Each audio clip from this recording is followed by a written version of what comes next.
مسیح یسوع میں آپ سب کی سلامتی ہو، اس کا فضل آپ سب کے ساتھ ہو۔ آج کا کلام جو ہم سیکھیں گے وہ رومیو کی کتاب، اس کا 8واں باب اور اس کی 31ویں آیت ہے، اور اس میں کچھ ایسے لکھا ہے: بس ہم ان باتوں کی بابت کیا کہیں؟ اگر خدا ہماری طرف ہے تو کون ہمارے مخالف ہے؟ کتنی خوبصورت بات ہے کہ جب خدا ہمارے ساتھ ہوتا ہے تو ہم کسی بھی چیز سے ڈرنے کی ضرورت نہیں ہے، کسی بھی چیز سے خوف کھانے کی ضرورت نہیں ہے، ہم کسی بھی چیز کے آگے شکست نہیں کھا سکتے۔ صرف ایک قدرت، صرف ایک طاقت، صرف ایک خدا ہمارے پاس ہونا چاہیے۔ ہمیں اور کسی چیز کی ضرورت نہیں ہے، نہ ہمیں اچھے کھانے کی، نہ اچھے کپڑوں کی، نہ تلواروں کی، نہ پسٹلز کی، نئی عجیب و غریب چیزوں کی۔ ہمیں کسی بھی چیز کی ضرورت نہیں ہے، ناٹ ایون ہمیں یہاں تک کہ سوچنے تک کی ضرورت نہیں ہے کہ ہم کیا کریں گے، کیا کھائیں گے، کیا پہنیں گے۔ خدا کے کلام میں لکھا ہے تم کیوں فکر کرتے ہو؟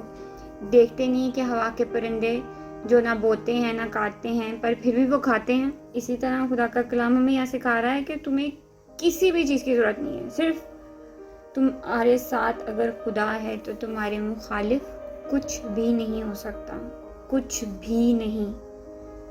کتنی بڑی بات ہے۔ اس لیے ہمیں صرف یہ دیکھنا ہے کہ آیا خدا ہمارے ساتھ ہے یا نہیں، اور اگر ہمیں خدا کا ساتھ چاہیے تو ہمیں اس کے مطابق اپنی زندگی کو جینا ہے، ہمیں اس کے ساتھ اپنے رشتے کو بنانے کی ضرورت ہے، اس کے ساتھ ایک ایسا اٹوٹ رشتہ بنانے کی ضرورت ہے جسے دنیا کا کوئی بھی زور، دنیا کی کوئی بھی طاقت توڑ نہ سکے، دنیا کی کوئی مجبوری توڑ نہ سکے۔ اور اس کی آگے جو 32ویں آیت ہے وہ یوں کہتی ہے: جس نے اپنے بیٹے ہی کو دریغ نہ کیا بلکہ ہم سب کی خاطر اسے حوالے کر دیا، وہ اس کے ساتھ اور سب چیزیں بھی ہم کس طرح نہ بخشے گا۔ کتنی بڑی بات ہے کہ وہ کہتا ہے کہ اس نے تو اپنا اکلوتا بیٹا ہمارے لیے دے دیا۔ تو جس نے اپنا اکلوتا بیٹا ہمارے لیے دے دیا تو باقی تو کچھ بچتا ہی نہیں۔ ہم کیوں یہ سوچتے ہیں کہ ہمارے پاس یہ نہیں ہے، ہمارے پاس وہ نہیں ہے، ہم دعا کرتے ہیں ہمیں ملتا نہیں، ہم مانگ رہے ہیں ہم پا نہیں رہے۔ ہم کیوں یہ سوچتے ہیں کہ جو ہم دعا کر رہے ہیں وہ ہماری دعا قبول نہیں ہو رہی، یا جو ہماری ضرورت ہے وہ پوری نہیں ہو رہی؟ ایسا نہیں ہو سکتا کہ اگر آپ کی ضرورت ہے اور وہ خدا پوری نہیں کر رہا، یقین مانیے جو آپ کی ضرورت ہے وہ خدا پوری کر رہا ہے۔ اگر خدا آپ کے ساتھ ہے تو آپ کے مخالف کوئی نہیں ہو سکتا۔ آپ کو خدا کے ساتھ وفادار ہونا ہے، اس کے ساتھ ایماندار ہونا ہے۔ وہ آپ کے ساتھ رہے گا اور وہ آپ کی ہر ضرورت کو جانتا ہے، وہ آپ کی ہر ضرورت کو پورا کرنا جانتا ہے کہ اس نے کیسے پوری کرنی ہے۔ اس لیے جس نے اپنا اکلوتا بیٹا دینے میں ہمارے لیے دریغ نہ کیا، وہ ہمیں یہ فانی چیزیں کیوں نہیں دے گا؟ جسے صرف جسم کا ہمیں جو ہے ہم کہہ سکتے ہیں گریڈ ہے، تو جو ہمیں روحانی برکتیں دینا جانتا ہے وہ ہماری جسم کی خواہش کو کیوں نہیں پورا کرے گا؟ وہ ہماری جسم کی ہر ضرورت کو پورا کرے گا۔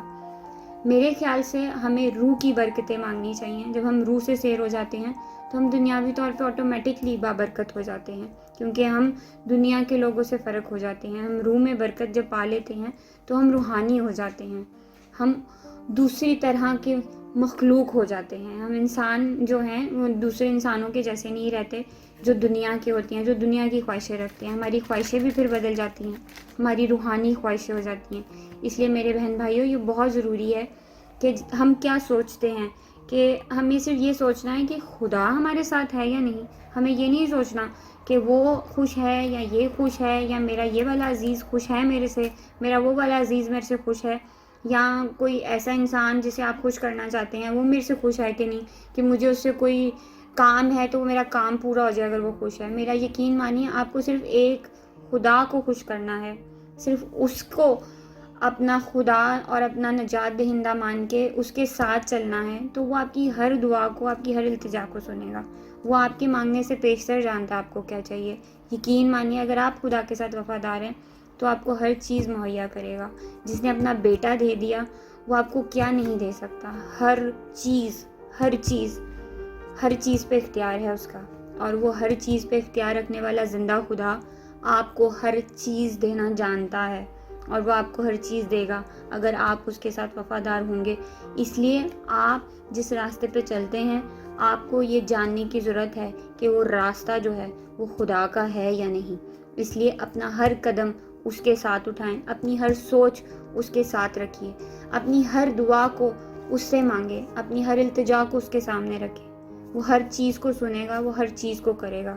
خداوند آپ سب کو برکت دے، اور خداوند اس کلام کے وسیلہ آپ کی اس سوچ کو، آپ کی دعا کو، آپ کے مانگنے کے طریقے کو خداوند بدلے، یسوع کے نام میں۔